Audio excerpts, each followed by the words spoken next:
अमित शाह वोरा हमारे साथ joint MD Prabhudas leather की मौजूद है। मैम नमस्कार, कार्यक्रम में स्वागत है आपका। और सबसे पहले तो मैम सभी ग्लोबल मार्केट्स को आप देखिए, इंडियन मार्केट्स ने आउट परफॉर्म किया और इसके पीछे एक और चीज़ थी कि लीडर्स ने काफ़ी स्ट्रांगली परफॉर्म किया और बैंक्स ने अगर आप देखें बहुत स्ट्रांगली परफॉर्म किया।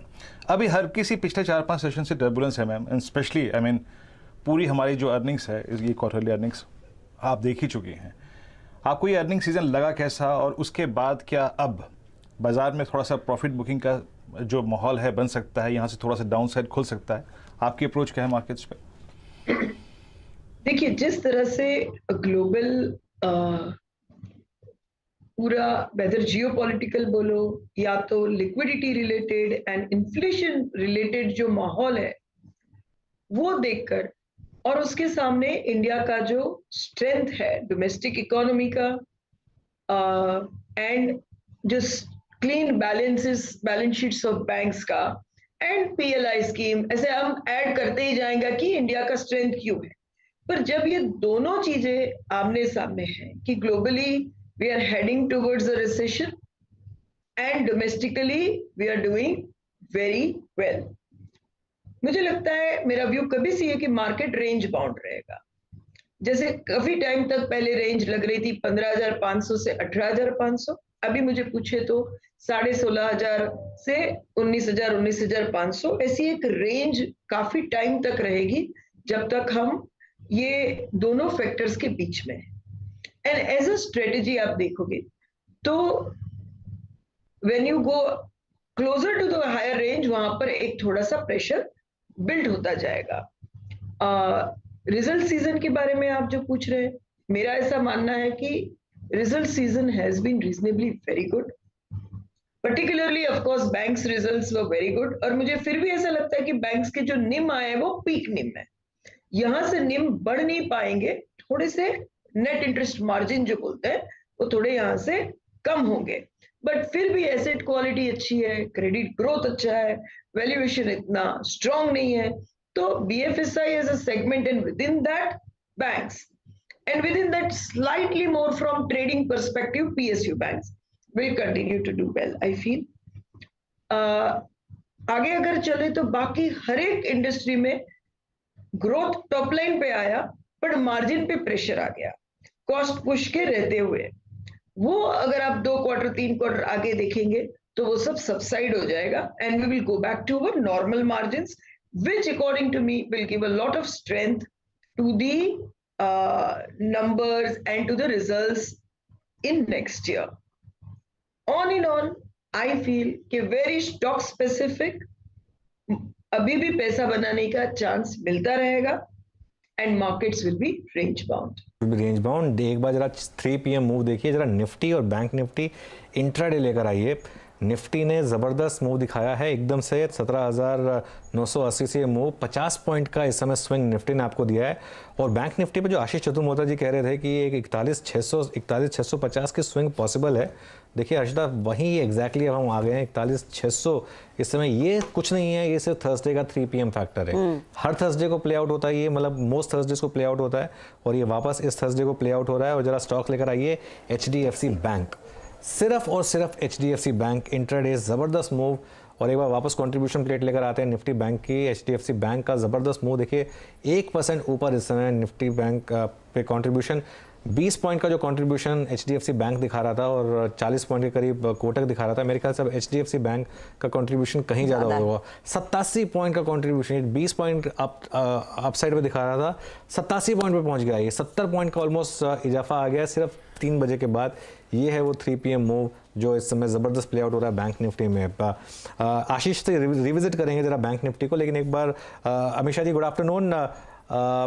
तो आपने बोला बैंकों में ट्रेड करिए लीजिए और PSU बैंकों में, लेकिन PSU बैंकों में ट्रेडिंग के हिसाब से थोड़ा लेट नहीं हो गए? अब ऑलरेडी काफ़ी बड़ा मूव आ चुका है मेरे ख्याल से, आपको लग रहा है यहाँ पे भी रिस्क रिवॉर्ड फेवरेबल है?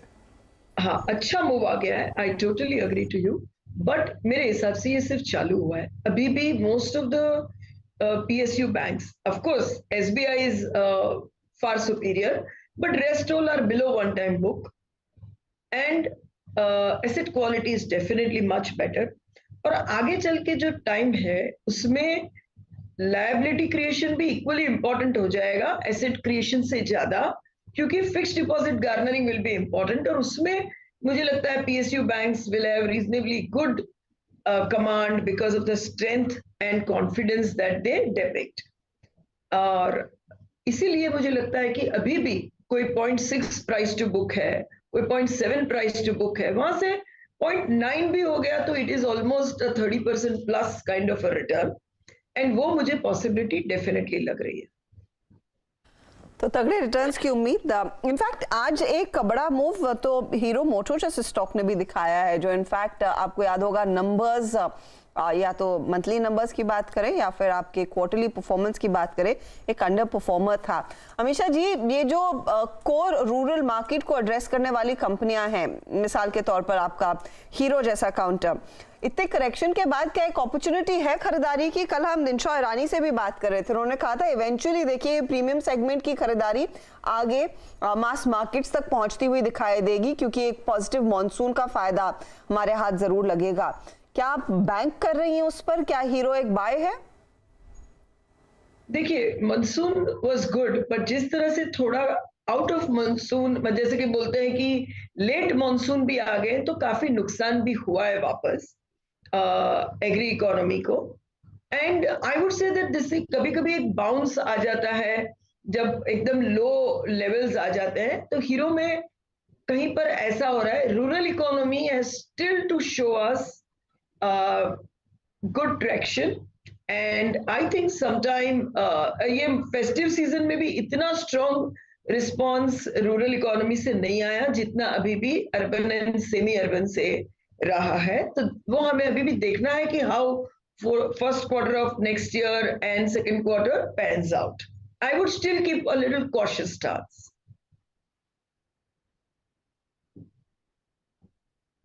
याद रखिएगा, भारत की पारी का अंत हो गया।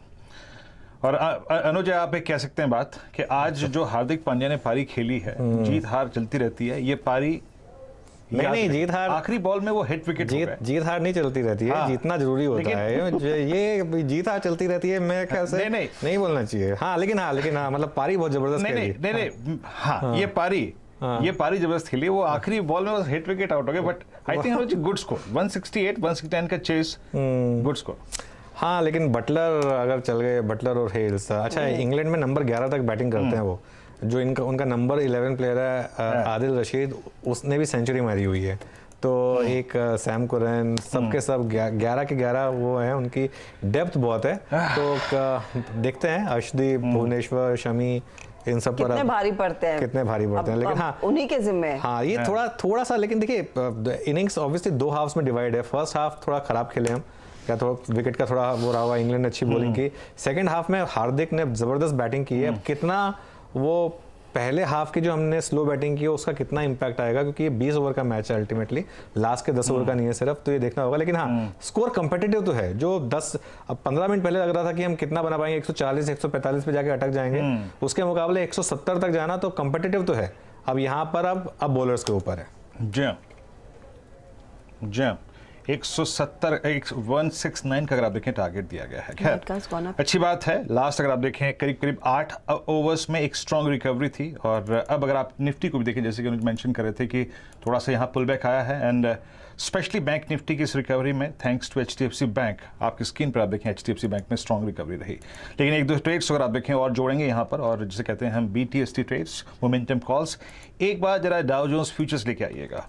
डाउ जोन्स फ्यूचर्स आपकी स्क्रीन पे क्या कर रहे हैं, और उसके बाद ये ट्रेड्स को पिक करना शुरू करते हैं। और ये इनफैक्ट डाउ जोन्स फ्यूचर्स रखिएगा करीब 68 पॉइंट प्लस हैं, 32,595। कुछ ही देर में अगर आप देखें लगभग 2 मिनट के अंतराल में हम अपना ये BTST का क्रम शुरू करेंगे। लेकिन अमीषा मैम, अभी बैंकों पे बात हुई, और बैंकों पे जब बात होती है तो हम स्ट्रेंथ शब्द का इस्तेमाल करते हैं। लेकिन एक सेक्टर जो कि अभी तक कॉन्फिडेंस नहीं रिगेन कर पाया है, वो इंडेक्स हल्का सा पुल बैक कभी कभार देता है, लेकिन कोई बड़ा शार्प पुल बैक या फिर बैंक इंटरेस्ट विजिबल नहीं है, एंड दैट्स IT। इस बार मैम आपको IT के नंबर्स कैसे लगे, और आप लोग क्या पिक कर रहे हैं इस वक्त, मिड कैप IT में या फिर लार्ज कैप IT में? IT के नंबर्स मेरे ख्याल से मोरलेस एक्सपेक्टेशन के करीब थे। मतलब कि एक्सपेक्टेशन भी थोड़ा सोबर ही था, बट कमेंट्री अनसर्टन थी, they have not yet been seeing, अभी तक उन्होंने देखा नहीं है आईटी सेक्टर में major slowdown in orders, but they are all fearing that, and that uncertainty and fear वही जो री-रेटिंग हुआ था उसको डी रेटिंग में या तो नॉर्मल रेटिंग तक लेकर गया है। और मेरा ऐसा मानना है कि no doubt rupee depreciation to some extent gives them the tailwind, the digitization will continue to happen, but मुझे लगता है ये sector in a hurry bounce back नहीं करेगा, growth will taper off a bit, but re rating will go. तो whole in all अभी भी bottom fishing कर सकते हैं, पर पैसा जल्दी नहीं बनेगा, बहुत पेशेंस रखना पड़ेगा। आपने समय निकाला हमारे लिए और बात की इन सब मार्केट्स और इंडिविजुअल स्टॉक्स पर, उसके लिए शुक्रिया आपका।